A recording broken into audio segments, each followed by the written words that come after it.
नमस्कार। 13 फरवरी को रात को न्यूज़ आती है कि आरबीआई ने न्यू इंडिया कोऑपरेटिव बैंक के मैनेजमेंट को सुपरसीड कर लिया है। सुपरसीड कर लिया उसका मतलब आरबीआई ने न्यू इंडिया कोऑपरेटिव के जो भी मैनेजमेंट थे उसको अभी काम करने से मना कर दिया है और ex chief general manager SBI के मिस्टर श्रीकांत को अभी एडमिनिस्ट्रेटर के रूप में न्यू इंडिया कोऑपरेटिव बैंक में मैनेज कर लिया है।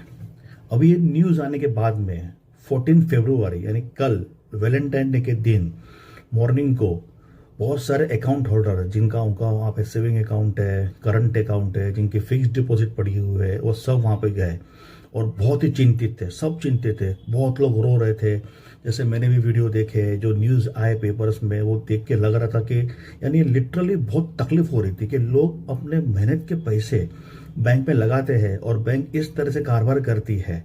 और सबसे बड़ी बात यह है कि आरबीआई को तो पता था कि ये बैंक बराबर काम नहीं कर रही है, तो आरबीआई को पहले से ही कुछ सूचना देनी चाहिए ताकि लोग अपनी जो एफडी वगैरह है, जो भी है, वो पैसे निकाल सके। आप एक तरह से एकदम अचानक रात को आप डिक्लेयर करते हो कि भाई कल से इसमें कुछ भी ट्रांजैक्शन नहीं होगा, आप अपने पैसे निकाल नहीं पाओगे। जरा सोचिए, भगवान की दया है कि मेरा इस बैंक में अकाउंट नहीं है, लेकिन जिसका भी अकाउंट है जरा सोचिए कि उनके मन पे क्या क्या बीती होगी। अभी ये क्यों हुआ? अभी आरबीआई ने इसको सुपरसीड क्यों किया? क्योंकि कैश फ्लो का इश्यू हो गया था।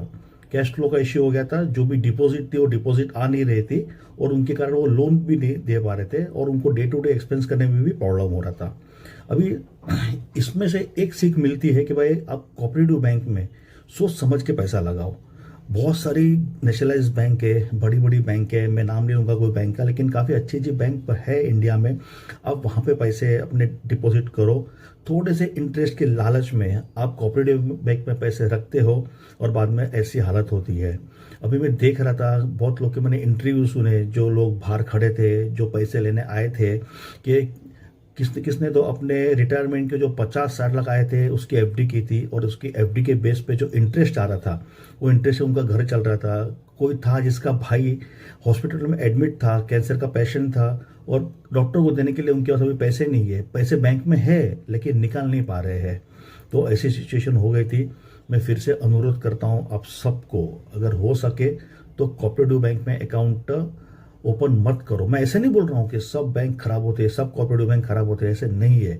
लेकिन जब नेशनलाइज बैंक है, बड़ी बड़ी बैंकें हैं, अच्छी अच्छी बैंकें हैं, तो वहाँ पे पैसे रखिए।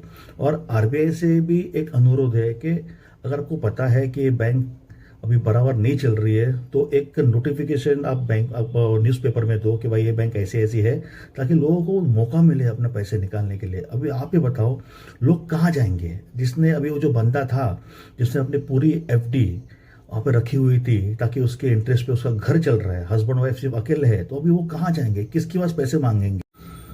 आरबीआई ने अभी 6 महीने के लिए इस बैंक के ऊपर प्रतिबंध लगाया है। आरबीआई अभी देखेगी कि ये बैंक कैसा कारोबार कर रही है। अगर 6 महीने के अंदर ही अगर कारोबार में इम्प्रूव होता है, उनके मैनेजमेंट में इम्प्रूव होता है, तो हो सकता है कि 6 महीने के अंदर ही ये जो प्रतिबंध है वो उठ जाए और लोगों को अपने पैसे मिल सके। अभी एक इम्पोर्टेंट बात यह है, इसके पहले भी कम से कम 25 से 30 जो कोऑपरेटिव बैंकें हैं वो बंद हो चुकी है, जिस पे आरबीआई ने प्रतिबंध लगाए थे। उसमें जो मैं मेन बैंक बोल रहा हूँ, एक महाराष्ट्र की बैंक थी, साहेबराव देशमुख कोऑपरेटिव बैंक। एक बैंक थी बॉम्बे की, बहुत फेमस बैंक थी, मेमन कोऑपरेटिव बैंक। उसके बाद में लक्ष्मी विलास कोऑपरेटिव बैंक, इसमें भी बहुत सारे लोगों के अकाउंट्स थे, सेविंग अकाउंट, करंट अकाउंट थे। लेकिन भगवान की दया थी कि वो बैंक डीबीएस में मर्ज हो गई और लोगों को अपने पैसे मिल गए। और कपोल कोऑपरेटिव बैंक, ये बैंक भी, इसके ऊपर भी आरबीआई ने प्रतिबंध लगाए थे। तो लोग थोड़े से लालच के लिए, हार्डली 1 या 2% इंटरेस्ट के लालच में लोग कोऑपरेटिव बैंक में अकाउंट ओपन करते हैं और बाद में इस तरह से मुश्किल उनके ऊपर आ जाती है। तो लोगों से ये अनुरोध है, भाई आपकी जो मेहनत की कमाई है, आपकी पसीने की कमाई है, उसको सोच समझ के 1 या 2% इंटरेस्ट के लालच में आप मत आओ और सोच समझ के नेशनलाइज बैंक है, जो दूसरी प्राइवेट बड़ी बड़ी बैंकें हैं, उसमें पैसे लगाओ ताकि आप सुखी से अपना जीवन व्यतीत कर सको। और भगवान से यही प्रार्थना करूंगा कि जल्द से जल्द जो न्यू इंडिया कोऑपरेटिव बैंक पे प्रतिबंध लगाया है वो उठ जाए, ताकि जो लोगों के पैसे इसमें फंसे हुए हैं उनको अपने पैसे मिल जाए।